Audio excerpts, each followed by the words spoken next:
Luna's okay. Her aura is actually decent this game. Yeah, but then you get reflected and your aura is also decent for J-Storm. Yeah. True.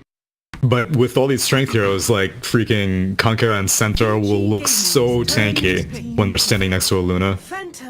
Like, do go for PA inside Terrorblade. Let me say, we don't care. Yeah, it's funny because Terrorblade's usually picked up in reaction to a Phantom Assassin. Yeah. It's a core matchup with the high armor and everything, but the reflection too, speaking of that, is actually really good against her. So they got balls. Like, we're the better team. We're going to do it. We don't care. On the flip side, Crystal Maiden is going to be fearing for dear life anytime she's walking around the map. Literally all these heroes can insta-gip her. Dazzle and Rubik are eminently capable of it, which is so depressing for a Maiden. My last pick for J-Storm. Brile hero. Now select your heroes. Ooh. Okay. A Morphling and a Terrorblade. Wait, Moo Terrorblade? Yeah. Moo's their Oh, safe he's lane. Oh, okay, right. Oh, yeah. So used to being the off lane way back in the day. Because I saw the Timbersaw and I was like, in game one, I was like, oh, well, maybe I guess that's his role. Yeah, Moo Terrorblade, okay. He's the core. Brawl in the mid Morphling, though. That's... So is it Ori, Kunkka, so nothing too crazy over there. Kind of as we expected in the end. Well, it's a much better draft than game one. J-Storm have a lot of late game potential and their lanes aren't that bad. The Crystal Maiden is... Oh, okay, so yeah, it's going to be a 5 Maiden, and Fear's going to be playing the Force Fan. Okay, so I like this J-Storm draft much more. However, I still like the ViCi Gaming draft a little bit more, just because Ori Kunkka. I think Ori Kunkka is a force to be reckoned with. The Paparazzi PA makes me a little bit skeptical, but I have faith in Ori Kunkka, so I am leaning towards ViCi Gaming, but only like a 51-49 split. Why the Morphling, though? It has to be a matchup purpose somewhat. I mean, they knew that they're going up against a Kunkka, or at least they're confident, I suppose. But there's some decent burst damage. I mean, obviously PA can get you off guard. You got Centaur double edge. I don't know. It's not that crazy, but yeah, I don't know why they're giving Brile such weird heroes, because like the Drow Ranger also didn't make much sense. So I don't know. Maybe it's just what he's asking for. He just feels comfortable in the Morphling versus Kunkka matchup, because I think it was pretty guaranteed that they had 10th pick. So you were guaranteed after you saw the Phantom Assassin, you knew the mid matchup was going to be Kunkka. It wasn't going to be like a Rubik or Dazzle or anything. So yeah, they go for the Morphling. In terms of morph targets, I guess there's not really, right? Yeah, I mean you have to go for PA, but that's like not that great. Because if you morph into PA, you still have to activate Phantom Strike to get the attack speed, and Morphling does not want to be in melee range of people. So that's not like the greatest steal. So I don't know. We'll see. At least they're giving Brile a hero that he can do work on, and that was my criticism of them in game one on the Drow Ranger. So I'm definitely going to be more eyes on Brile in game two than there were in game one. That's for sure. Questions to be answered. It's kind of got the same vibe going into game two, so that's what worries me a little bit from J-Storm. But I'll say they match up well against Phantom Assassin. It's specifically the Terrorblade and that. Now, when Phantom Assassin gets a BKB, that's where things can change a little bit too, because our Thunder doesn't work through BKB anymore, and it's a small part of it, but something to keep in mind. Yeah, definitely. Through that too. Right now, Paparazzi's setting up as if he's going mid. So they saw this matchup and they want to send the PA against the Morphling. Okay. Interesting. 30 seconds to battle. I wonder why. I don't know if it's because they think that the top lane is going to be harder and they want to give Kunkka the harder lane, or they prefer the PA to Morphling matchup. I think it's because they want to give PA a safer lane, and she's going to be safer mid than she is going to be top, because top, like we saw how bad the Terrorblade got trashed in game one. The Sven plus the tri-lane is really, really difficult to deal with, and Maiden is just as good at Grimstroke at setting up Stormhammers into whatever damage will come out of Moo with the Terrorblade. So I think they just want to give Kunkka a harder lane, because PA is going to get literally nothing if she goes top, whereas Kunkka, he's also not going to get very much, but at least he can get more than a PA would. Yeah, if you're expecting an aggressive tri-lane like they did the first game, then that definitely does make sense. Because like you said, PA she can do okay if she's paired with like a Lich Grimstroke. I mean, anyone can do okay in that point, but Yeah, with the supporting cast here, it would be a bit underwhelming. So, Oh, maybe we spoke too soon, or he's heading bot. that's going bottom now. Oh, okay. Well, I mean He's still that's gonna fine stay too. mid. Yeah, PA's still mid though. Is this a 2v2 mid? We're going What back year a is little this? bit. Yeah, this is odd. It's been a while since we've seen the 2v2 mid days. That's starting out the way at least. Yeah, well, I mean, Morphling was definitely the biggest hero back in those days to duel mid with. At least one of them. Somebody's TPing top. That is going to be the Rubik. TP's up here to join the Centaur, and so it's a 2v2 lane up here, and that means their solo lane's a Beastmaster versus Kunkka in the bottom right now. Things are different not yet. too. For TP's top. Oh, never mind. And they're just going to give it up for now. They're going for the kill. That's what they want. He spawns the boar right there. Going to slow him down a little bit, but March actually gets the kill on DY in the middle lane while this is happening. So action in 2 lanes. Obviously didn't catch the middle, unfortunately, but they got the kill on Dazzle. No Dazzle's freeze. committing. So it's going to be a committed duel 4 heroes mid. Very interesting. And Terrorblade goes bot to deal with the Kunkka. And now I think everyone's TPs are on cooldown, so that's a brief respite now in terms of musical lanes. Although, Sven is prowling on this mid lane.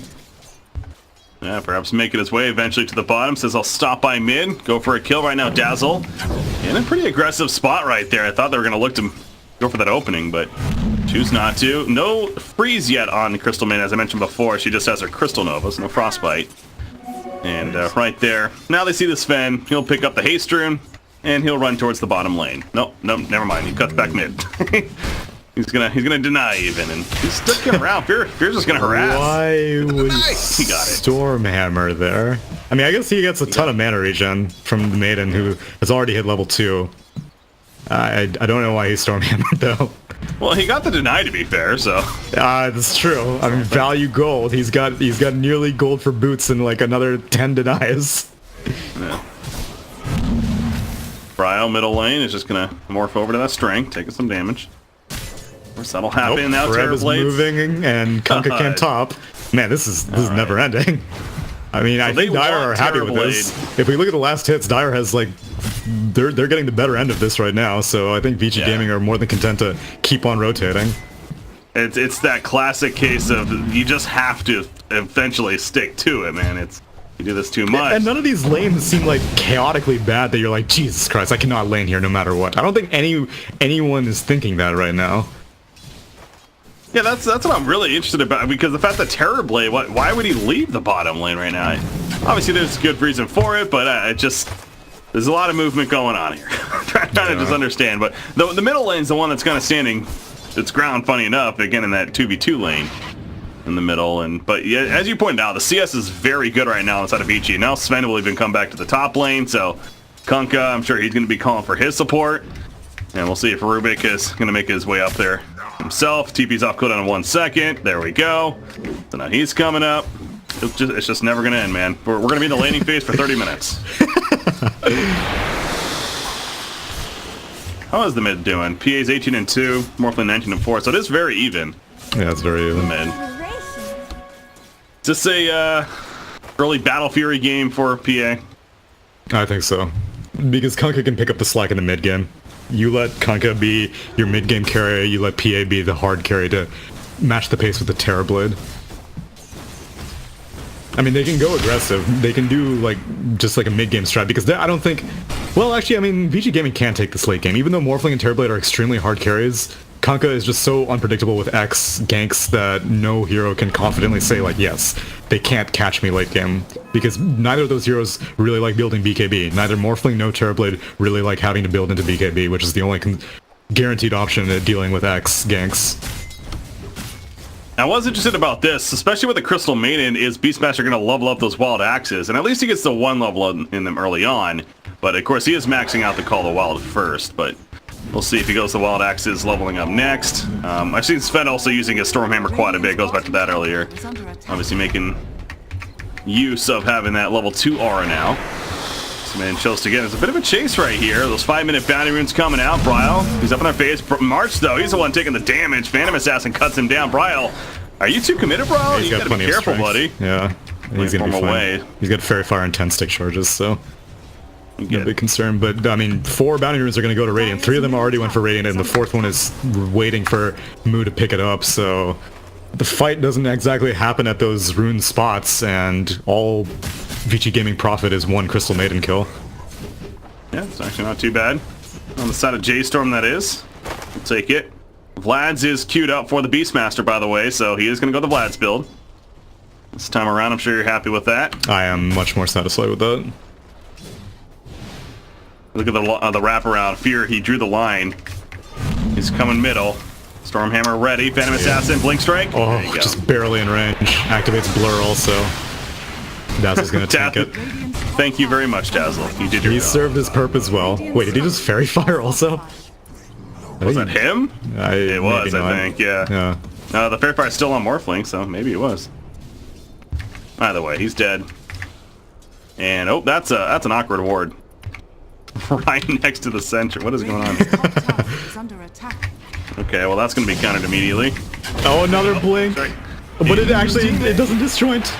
Okay, you're fine, though. Too deep. Yeah, they're under the tower. Radiant's top tower is under Dazzle attack. wants that ward. He doesn't have vision of it yet. He doesn't even know. He needs to walk a little bit north. Good point. Be there for now. Yang, he's... Okay, he does pick up a Ring of Hell, so... I was Wow, gonna top say. tower went down. Holy crap. How did that Yeah, look happen? at... Well, they just gave it up, it looks like. That's how that happened. You see Terrorblades in the jungle. Roar on the Promor bot bottom lane, stampeded away, but the Frog locks him in place, and Forev gets the kill. X, Well he has a boat. played. And with the the cleave boat. Oh my god. Hey, you got the This is Vlad. Ori Kunkka. Fought the Vlads right before that at least. But yeah, Terrorblade was off in the jungle, and I think it's just ViCi picked up on that, so they used the siege creep and said, alright, we'll take your tower. Radiant structures are fortified. Oh, Paparazzi about to find the ward. He found it. Hooray, he cleaves it. Easy. Or quells it. Easy ward pickup. And now bottom lane, that's Kunkka's going to pressure it down here. You have Dazzle backing him up. No Shallow Grave yet on Dazzle. I don't think J-Storm should be giving up these objectives. Ori is pushing this for free. It's like ViCi Gaming are bringing heroes about because they're like, there's no way they're not going to go on Ori here. But they aren't going on Ori. They're leaving it. Yang has maxed out Retaliate. Paparazzi. He was juking there with the blur, but it's not going to matter in the end. He is going to run to his death. She goes down, but I mean, she's the 3rd highest net worth right now on her team. It's not like you killed the highest net worth at this stage of the game, and they lose the tier 1 tower again. It's 8 minutes in. Heroes who aren't really known for pushing that well have already claimed 2 tier 1 towers, and meanwhile, you have to dedicate 4 of your Radiant heroes to take another tier 1. Radiant structures are fortified. It's a Vlad's Beastmaster, that level 1 inner beast at least, but it's going to be an easy tower kill. But yeah, you're right, the tier 2 bottom already taking pressure now, so Crystal Maiden will TP in, at least let him know that he's here. I don't think Centaur's too intimidated just yet. He sees them pushing top lane still, so Tower has fallen. got the X on information. Morphling mid, but I don't think they're going to do anything with it as Sphere TPs. Stampede is ready to go again. So maybe gonna try to set something up with that. As there's rotations bottom, heavy rotations. Rubik and Dazzle both coming down here. Yeah, they Okay. know the Sven just TP'd mid, so he can't show up to a different lane. Radiant's top tower is And under with Stampede, you should be able to get out of most everything, so Paparazzi's going to play it really safe. And they can start pushing bot. They've got boat available yet again. And, well, Dazzle's not level 6 yet, so they don't have bad juju quite yet. 4.5. Neither is Rubik. This is Yeah. support Dazzle this time. Indeed. Ain't no core here. Kunkka's gonna go the Armlet build, by the way. That's what he has queued up at least. Early burst damage, some Armlet toggles going on, middle lane. Rubik, he's gonna be collapsed on. Stormhammer got the lift off. It doesn't matter though. Okay, no Shallow Grave from Dazzle. Just simply can heal and that's it. But the response, Stampede in. Dazzle, he'll find... Well, the Sven over They're there going on the kinda... Beastmaster. They want the He gets Beastmaster, the roar though. off, but he gets X. X pretty good against that. Paparazzi's gonna assist. And the Shark will eat him up. Or he gets credit for the Yeah, kill. they had the choice of which hero to target, but Beastmaster was the easiest, the closest to Centaur, so as soon as the TP completed from Kunkka, immediate Stampede to get him in range, and they finish him off. Still, no, they don't successfully claim the tier 1 tower mid, though, and so They create some pressure, but ViCi Gaming are more than happy to respond. Like, Kunkka could have kept pushing bot if he wanted to, and maybe even taken that tier 2 tower, but he showed up to the fight, killed off Beastmaster, and I don't know, J-Storm are giving up a lot of map control for seemingly no good reason. I go back to Kunkka, though, the Armlet build. What do you think of that over maybe that Shadow Blade to get the catches here earlier on? Well, he's gonna get the X. Whoa, actually he does not connect the torrent, just barely out of range. Yeah. Let's think. Alright, so... I guess that he just wants to tank up. Yeah, I don't think it's necessary because I think Yang is more than enough in terms of frontliner for the Phantom Assassin, but I guess anything to allow the Phantom Assassin to go even more glass cannon, because if you have Rum buff, Centaur, and an armlet Kunkka, that is so much HP that J-Storm have to burn through before they can even think about damaging the Phantom Assassin. So that would be my justification. They don't really care about initiation, which is what the Shadowblade build gives you most of. I guess they just want to make sure that Phantom Assassin can operate without fear of being in like the sights of J-Storm. Yeah, I can see that, and this is definitely a better farming tool as well overall. Yeah, also true. The idea if he gets locked down, yeah, it's not guaranteed to die, especially if he has the armlet already toggled. So yeah, it's of course great validity to it. That's why he's finished it now. 1600 gold, 1600 life, excuse me, without it even toggled. Let's see Paparazzi's spider senses. Smoke pops, but Forev already used his hawk to the west, and Phantom Assassin evacuates to the north. They see a bunch of trees missing, but they're not gonna go. Radiant's bottom tower. Well played. Well played by Paparazzi, yeah. Yeah, getting away. You mentioned the hawk right there, Beastmaster. That's usually a good tool for finding those ganks, but unable to do that there. Bottom lane. Stampede is ready. That might come into play defensively. The stop. Oh, he's going to be stopped first by Bryle, and the adaptive strike to get the kill. So Bryle beat him to it, using his own weapon against him. Yeah, very well played. Fear? Although Fear, this time he's going to get hit by the torrent. He's very tanky with this Warcry, but as soon as it times out, oh my gosh, is he going to get this Invis rune? He got it. Oh, but they have a Sentry Ward. Fade, though. That was pretty clutch by Fade, too, though. He had the Warcry and he stole Stormhammer immediately. Yeah. He wants Stormhammer. He does not want Warcry. He would much prefer to have this stun. I don't think so. Not at this stage, at least. Like, Terrorblade's not doing any damage, so you don't care about Warcry right now. You would much rather have the chain disable against a hero like Morphling. Another X on Morphling. Torrent, no boat use, though. No, they're not killing him, just softening him up. Yeah, that's something else, though, too, worth mentioning. Morphling going the early drums. This is not a popular item on plenty of heroes, but Bryle insisting on the drums build and definitely insist on more grouping up, pushing together, of course.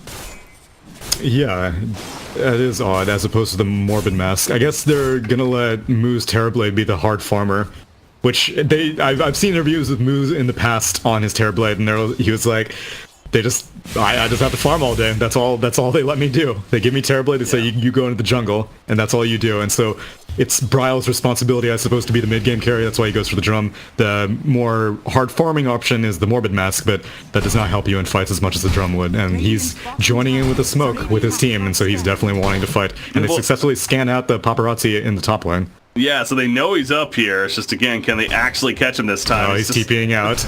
He just knows, man. He just knows. See, he saw Sven, that was it. I went to their vision, but unless... Actually, this ward might have caught people initially down there. So, yeah, the Roshan pit. But that's the second time now. That's 3, 4, in that case, all 5 heroes were committed to ganking him, and he gets away. So a lot of time, a lot of space created, of course, but... To be fair, J-Storm, they can just transition into a tier 2 tower push, so not the end of the world. Yeah, and I don't think ViCi should defend this. If they do, they are definitely going into a big old trap.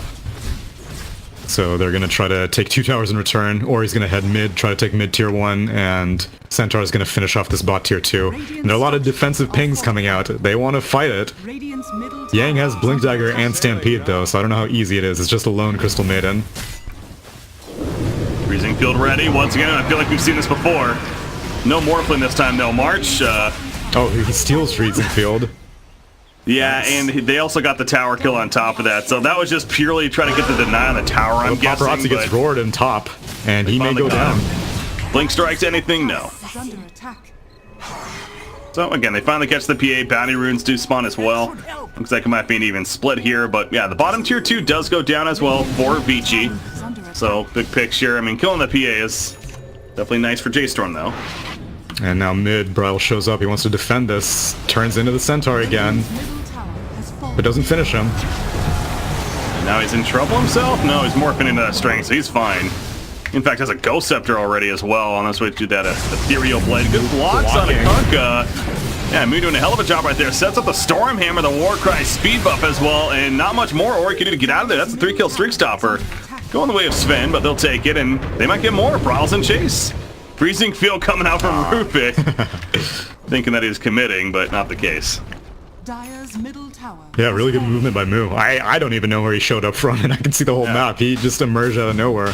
And now, with this Metamorphosis having plenty of time, can gladly transition to a Roche with 3 points Inner Beast and 1 Necrobook as well. That's an easy kill, it feels like. March does go down. Oh, yeah, he's up here, but kind of that can't stop this. Inner Beast is being leveled up by Beastmaster as well. It's level 3 now, so plenty of attack speed. Has a Necronomicon.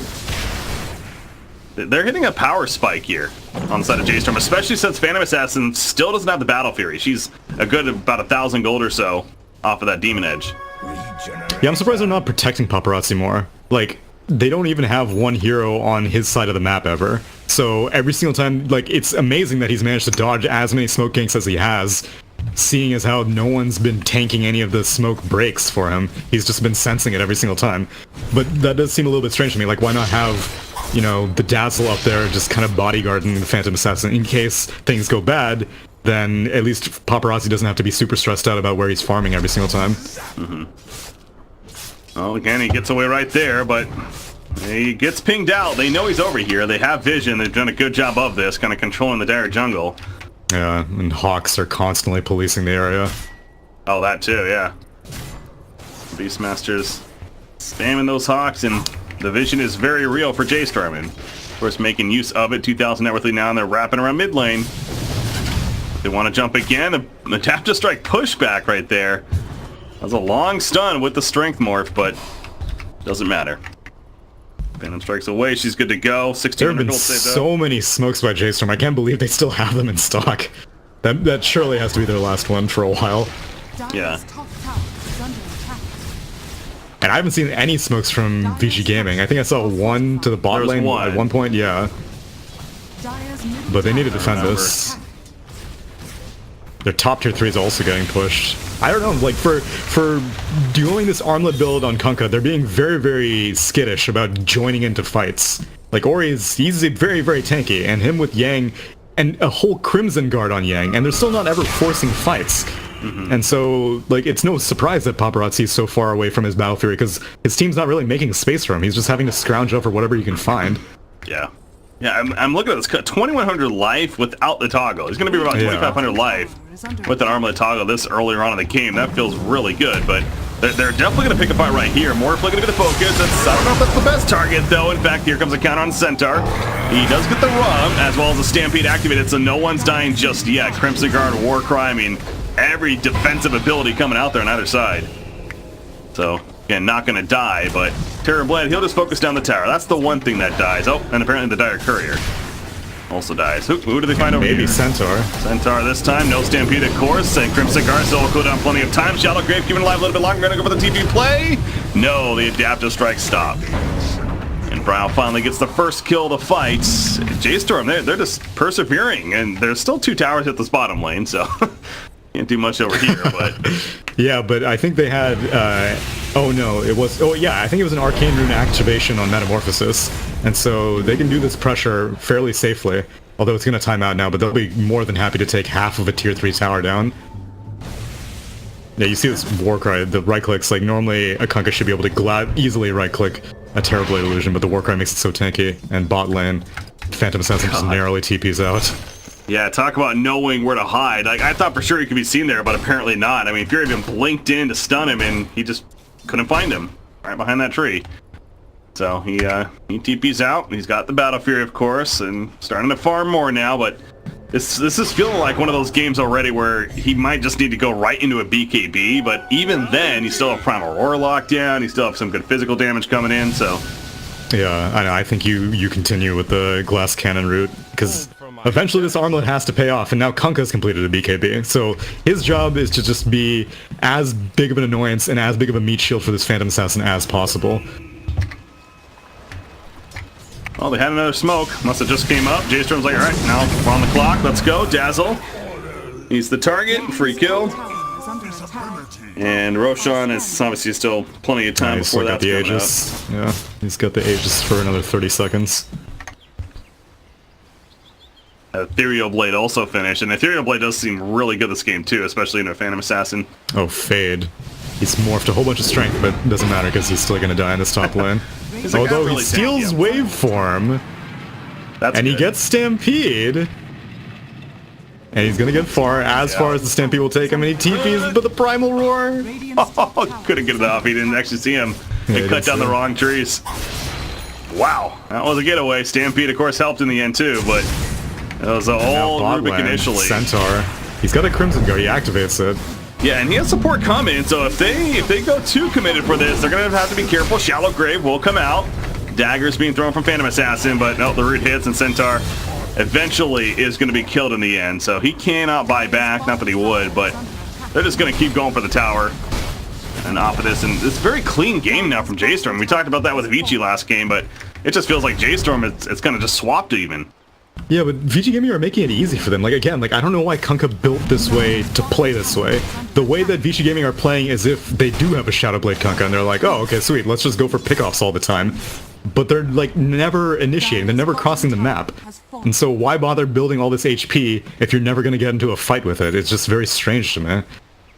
And J-Storm are reacting accordingly. They're like, alright, fine. I mean, if you're not going to do anything, then we're going to just strangle you with all the vision that we have with our Hawks, our rich supports, and our farmed cores.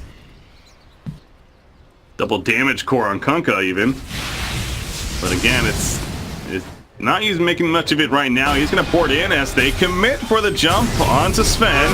Got that war cry though. The Cribs got him response. Primal Roar locking out Dazzle for the time being. Morphblade jumps in and the Ethereal Blade bursts. See you later, Dazzle. It doesn't have a buyback. The ship though hits and down goes Beastmaster.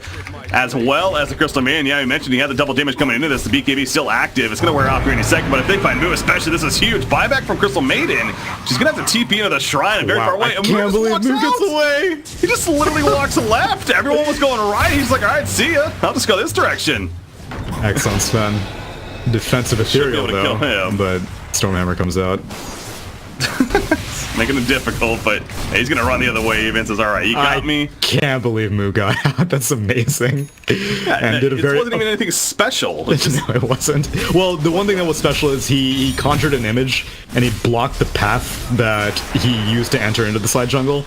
And so that's why Kunkka was like, okay, fine, I'm going to use my Quelling Blade. I'm going to cut down an alternate tree. And the Phantom Assassin's like, all right, sweet, you flank him. And then I'm going to Blink Strike to his illusion and then go around it that way. And they're like, okay, sweet, we got the jungle entirely covered. Where the hell is he? And it's like, oh, he exited the jungle like 30 seconds ago. Mm-hmm.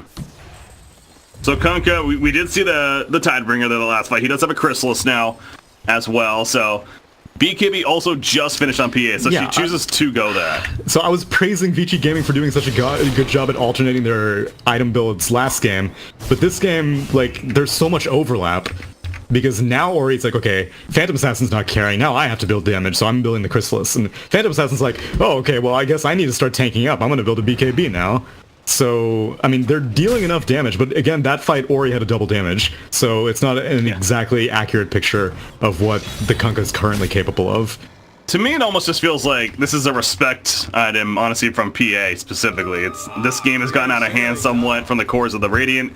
And the supporting cast, they can lock me down in these fights. They're forcing fights. They're already starting to pressure your tier 3, as you mentioned, got them mid to half life. So you need an item that's going to allow you to fight now, is at least, again, that logic. Now, is it the right one? Obviously, time will tell, but it's definitely not going to help increase the farm necessarily. So he is up top, and with the Battle Fury alone, she actually chose to get the 30 cleave as well. Yeah, the cleave talent as opposed to the armor. That is surprising.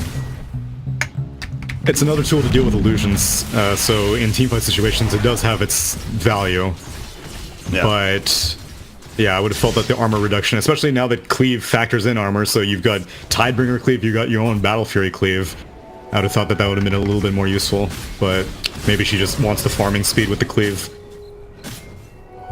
Runes! Fear gets it. And that's a 3 for 1. Yeah. J-Storm's been on point with those two. The map control's been there, so... yeah, Morphling also getting his level 15 talent, which is that 15-second morph duration now. Going to continue to make use of that. This is obviously a comfortable hero for him, so understandable why they picked him. Middle lane, Fade's going to be jumped. He gets stunned as he stunned himself. He's trying to run away. Warcraft even still on top of the Stampede. The ship, though, well, let's actually wait for him in, and Dazzle gets bursted down. Now Bryle morphing into that Kunkka, throwing out the Torrent, but they've already lost the Sven and a Crystal Maiden. Oh my god, SP got the big crit right there. Yeah, Beastmaster ends up going down, so ViCi Gaming now looking decent here. Mudo chasing after Fade over here. Dagger hits. Not going to go in for it, though. Obviously, he's a tanky target with the armor, so Fade can only juke for so long, eventually gets killed, but he fights back. That shows that ViCi Gaming still wants to fight this, so going back in is Paparazzi. The Ethereal Blade, though, disarmed it for the time being, but the hook stomp hits. Does he have a Sunder? He does. He cannot get it off, though. 1,000+ crit comes out, and now Morphling's going to be lifted up into death as well. Double kill for Yang. The fight took a while, but in the end, ViCi Gaming comes out on top, and now this PA, well, she's gotten a little scarier. Just a little bit. Yeah, the BKB, that was her 10-second BKB debut, and it definitely worked very well. I was a little bit surprised that ViCi Gaming chose to go for the Sven first, because that was... I think they were only able to get away with it because their BKBs were so long, because they spent a good 4 seconds of spell immunity just whacking down a Sven, a support Sven, and it took so long, and Terrorblade was still full HP, Morphling was still full HP. But I guess, you know, those heroes don't really rely on their spells that much, so worry about them after your spell immunity times out, because their right clicks are going to hurt you just as much as, you know, BKB on or BKB off. So they prioritize the Sven, they eliminate him fast, the crits are hard and quick from Paparazzi, and yeah, full team wipe. Although Roche is not up, unfortunately. I mean, they just take the Roche, so... Oh, wait, yeah, they just got it. For them. They got the Aegis, they're good to go, they're going to push tier 2. Ori, though, I was actually looking at the damage recap. Ori did the most damage by a bit on that Kunkka. Those Tidebringer Cleaves, no doubt, continue to pump out some good damage, so... and then also the Spirit Vessel on Rubik, I think, played a big role there, too, against the Morphling specifically. Yeah, that's such a huge asset. Does hurt him quite a bit, and I also think back at the beginning of the fight, Fade, he did die and bought back, but before he died, the stealing the war cry and then buffing up the whole team as the fight was engaging right there. Again, it's a big as a fight is breaking out buff. Yeah, exactly. This is the stage with which Rubik does prefer stealing the war cry as opposed to the Stormhammer. What did we just see there? Phantom Assassin, did you just buy something? Okay, so yeah, there you go. The MKB, I was going to mention that. Butterfly on Terrorblade is being purchased, or he's thinking about it, but now that he sees that MKB... I don't think you think about it anymore. Yeah. He can go for another E-Blade if he wants. I think that's not a bad idea. Because, like, PA and Kunkka both went for very early BKBs, so their BKBs are going to be down to 5 seconds by the time we start hitting late game, and I think J-Storm want to take this late, so if you go for an E-Blade, you're able to successfully disarm the Phantom Assassin and the Kunkka, then all of a sudden your fights look a lot simpler. Old Daedalus now finished on Kunkka. Cheese in hand. There's a double damage rune right here. I'm just waiting for them to see it. Now looks like TB is going to go for an MKB of his own to deal with PA's blur. Yeah, makes sense. Actually, hear all that, just have to look to get that item for it, think about it at least. Kunkka will spot the double damage rune finally. Things it out and try to protect it for Phantom Assassin. I mean, honestly, it's pretty good on him, too. Yeah, that's why I was a little surprised that he just didn't pick it up, but... No, they're going to be patient. Give it to PA, she's got an Aegis. Still got another 2.5 minutes on it. Oh, they're going to smoke for this, too. So, yeah, Radiant has no clue. Terrorblade Illusion going down mid. Dazzle, well, I guess it doesn't give it away. Just daggers from the vision right there, but... Wow, Centaur is on a very adventurous mission right now. I don't think he has any idea how much danger he's in. But he's like, oh, my tier 3 is in danger. I should deal with that. And narrowly dodges 4 Radiant heroes up top. Although now Fade is wrapping around, finds March. Stampede activated. Gonna go for the quick kill. Who's that nearby? That would be Kunkka. Pull him in, One Spirit hit. Vessel. 1,000 damage. Yikes. Some deeps. Say back in the day. Mad deeps. Double damage Fortunately, off on Phantom Assassin. Yeah, I was gonna say, I was like, man, I was hoping to see the deeps from her. Heading towards bottom, going for that bounty rune. Centaur will pick it up. Did they just get all 4? I believe so. Yeah. ViCi. Wow, that net worth though, man. Jeez, and actually looking at the graph, that's a good picture too. It's upwards of about 4,000 or so for JStorm, and it's just downhill. Yeah. 7K now. ViCi, that's about a 10 to 11,000 gold swing right there. Kunkka getting comboed by his morph counterpart, but he's so Kunkka getting tanky. Kunkka. Yeah, he's fine. He's nearly 3,000 life with the armlet toggle. He's good to go. And the cheese to boot, yeah. They're gonna cut the creep wave up here, that's smart. So, they're still gonna get some damage into the tower. There's one lone siege creep, though. He'll disable the backdoor protection if they want to stick around for it. True. Yeah, he pings it out. Yes, Ori. Yes, save that siege creep. Get the kill! Yeah, tank the tower. This is our one way we're gonna push. Forev is kicking himself right now. He's like, I should have roared that siege creep. Yeah. Worth. And he's got bots on him, by the way, does Beastmaster, so getting on that idea, it's like, alright, as the game starts to change a little bit, meaning to do more and more split pushing. I'm surprised that ViCi just haven't put up a Tinker Ward. They've like explored up here multiple times that I thought by now you'd think that it would be worth it, because they keep seeing the boars and necrobooks show up here, and then they go up and they're like, where the hell's Beastmaster? I guess he left. Yeah. Ooh, I like this, Sven. Whenever, especially when PA was really being seen right off the bat in 7.2, I always kind of questioned, why the hell do we not see more Heaven Halberds? And we really didn't see a lot, and Sven is gonna build one here, so thank you, Fear. Honestly, I think that's one of the reasons why Huskar is being seen more and more, is because very few heroes can get away with building Halberd first as a core, and Huskar is one of them. And so I think that's one thing that also helped bring him back in the meta, because we talked about how previously Huskar's always been kind of a cheese hero, but now he's viable, and I think his itemization is one of the reasons why he's viable. BKB just purchased by Terrorblade. Later on BKB, but has the full 10 seconds now. It's level 17, by the way, so he is really behind. In fact, everyone's behind the levels on the Radiant. Holy crap, there's 320 plus on ViCi, and then Terrorblade's the highest on the Radiant at 17. Yeah, and it's so well-rounded on ViCi also. Like, Centaur, Kunkka, and Phantom Assassin are all neck and neck with each other. It's not super top-heavy. And I think that's because every single time ViCi Gaming wins a fight, all of their heroes are still alive. And so it's not just like one hero, last man standing, being like, I'm level 25 now, and everyone else is still level 17. No, it's very evenly split. And both Centaur and Kunkka get those big strength talents, so they just got even tankier the smoke now. breaking by Ori. Yeah, oh, they're gonna jump. Yeah, he gets the Lotus. Mention this, the Lotus Surf comes up, and boy is he tanking to lift up onto Moo in the backline, so and steals the Metamorphosis, I believe. I don't know if you really want that. Anyways, Kunkka gonna be pushed back initially, so they try to kill Centaur, end up losing Crystal Maiden. They can just toy with JStorm now. Yep. Basher finished on PA, by the way. And yeah, Terrorblade just has to run. He had an Arcane Rune active at least when he popped the meta there.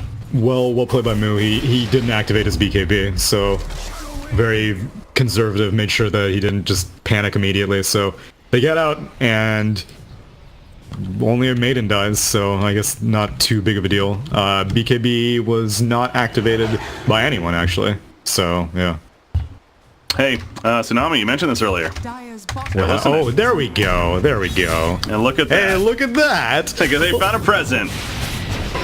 Follow-up stun with the lift, and they're going to get the kill, so worth it. You see Fred pings it out immediately. Yeah, he's like, oh, they finally learned. Either Centaur's like God right there, or they have vision. Tinker Ward there. Abyssal Blade just finished by P. What happened to the PA that was under farm this game, man? Yeah, I vaguely recall that. Yeah. It's all about that cleave talent. That's the play, I suppose. Yeah. Yeah, getting close to 25 now as well, which of course increases that coup de grace. Ags just finished on Centaur. And oof. Oh my gosh, how do you kill this Kunkka now? The dude has 4k HP now, and he's comboing the Sven. He gets defensively E-bladed, but he's gonna cleave off of the Centaur. No, the Centaur dies. Fade killed the Centaur, you fool. Oh, well. Why would you do this? I'll just have to kill him the old-fashioned way. I'll have to crit him myself. I'll have to actually hit the target now. Oh well. Well, he's out for 45. He has a buyback. But yeah, I mean, that 40% damage reduction now on Stampede, which what is the duration? Everyone was crying whenever this item got nerfed like 3 times in a row, and they're like, well, guess Ags isn't viable anymore on Centaur. I guess it's not viable as a first pick or first item, which is how it used to be built. It was just like Rush, Aghanim Scepter, then that's how you play the hero. But it's still 40% damage reduction. That's and free pathing as well, which is so good for Roche fights. Which, speaking of which, is up now. Radiant scanned it out, confirmed that Dire is not doing it right now, but it's such a nuisance to deal with in team fights. Because, like, what do? You just leave? You can't, because they're running to you at max speed, so you have to stand there and fight and have all your damage be reduced. Speaking of Axe, you know what would be an interesting one? And we're with these support Svens showing up as Morphling. He's dead. Morphling has a buyback, but that just shows you now, especially with that Abyssal. He didn't even use the Abyssal Blade. That was just locked down, and he got a bash proc in there, I believe, to kill the Morphling, of course, with some crits. But point is, Sven Ags feels pretty good with the Morphling and a Terrorblade on your team, but he's still going the Halberd. I mean, that would be ways off anyways. Yeah, it is. Pushing mid. That's something to keep in mind again. So as Farm to Sophia is, a reflection will hurt if she freaking hit by it. Triple daggers that have the potential to bash. It's so frustrating. Meanwhile, bot lane, Forev gets caught out. And that's why Dire back off, because they don't have their Kunkka. And I don't think they should push this. They don't have an Aegis. They don't have a Kunkka. Even though the Morphling, and well, the Morphling's back now, but even though they don't have a Beastmaster, I'm actually surprised that they're even staying around this close. Seems unnecessary, yeah, because Roshan is up, again, as we mentioned. Maybe they haven't confirmed that 100%. Yeah, they haven't confirmed it. Radiant confirms that they had a Hawk. They're not even saying the Dire Courier over it. This is surprising. They really should not do this. Now they are. Come here. Oh, they are pushing, so we'll see if this backfires. They're going to get the tier 3, and then they'll get out. Yeah, they wanted to open up the shrine access, so they're probably going to kill this top shrine and then do it, yeah. This is difficult now, though, because Beastmaster's up, and even though you kill the shrine, like, J-Storm are going to challenge this. They have to, I would imagine. This is the third Roche, so it has Refresher Shard, and giving it up seems like a game-losing proposition. Centaur trying to catch anyone that's sneaking in, and yeah, they're smoking. And Centaur's gonna find it. That's the idea. ViCi are baiting this. They're acting like they're in the pit. Yeah, no scan anymore. Yeah, they want to force J-Storm into a bad initiation. Oh, back here, what's this? Who did they catch? It looks like it's going to be the Morphling getting burst it down, and Morphling will fall out for 65. No buyback. The BKB, the Stifling Dagger's coming out. Moo has respected. He's going for a kill himself. Pops his own BKB, holding his ground, and the disarm up on a Phantom Assassin. So there's a Heaven's Halberd coming out from Fear, and a 3-man stun on top of that. Can they follow this up? Reflection coming out as well. So Pop Rocks has to be careful. Pop Rocks to jump back in the Thunder at the last second. No, Shallow Creep even applied just in case, but down goes Moo. He has to buy back. Beastmaster does as well. Fear is able to make his way out of there, but March, well, it's like he wasn't even there. March out of army, March out of game. 42 seconds dead. Yeah, that was so well played by ViCi Gaming. They made it look in such a way that J-Storm was like, oh, we gotta get to the pit. They're gonna kill him. Like, it's a freaking Phantom Assassin and a Kunkka. We gotta go fast. And so Morphling was completely unprotected. He went up the high ground while his Sven was going through the mid lane, because they were trying to do an approach how you would they were approaching for an enemy who's already in the pit. But ViCi Gaming were not in the pit. They were on the high ground. They were waiting because they knew that J-Storm were going to challenge. So really well positioned by ViCi Gaming. Yep. Very, very smart shot calling, whoever made that decision. And they got Roche, they got Refresher Shard. Aegis is going to go the way of the Phantom Assassin, Refresher Shard on the Centaur. So how many cumulative seconds of damage reduction do you have? It's 3 seconds. So you have 8 seconds. 8 seconds of damage reduction. Most fights are going to end in 8 seconds. That's pretty good. Beastmaster, he's continuing. It's like Forev lives down here now. The top lane, he eventually got killed, and so now he's moved to the bottom, but his racks are dying in his face. They're going to tier 4. Yeah. It's like, alright, we'll just make it get back. Go ahead and kill our rack. We don't care. He's still pushing. I can't believe that. Meta's down for 40 seconds. Like, I mean, what is he going to do? I mean, the game's over then. Because Morphling goes in, he demorphs into the Centaur. Going to be lifted up immediately. Yeah, but no meta. This is a hard fight right now for J-Storm. They're going to try to do what they can. Move in the back lane, spots Reflection. That will help, but Phantom Assassin running down Fear, although it's Ori actually on the Kunkka running him down. Phantom Assassin Oh my god, so many seconds of stun on Moo. They're just gonna call GG. Yeah, it was just such a scattered fight right here, and really didn't stand a chance with the way that it began, unfortunately. So, ViCi came in, though, a bit of a comeback here in game number 2. Again, J-Storm had early momentum. They were pushing as a team, and it was until Phantom Assassin eventually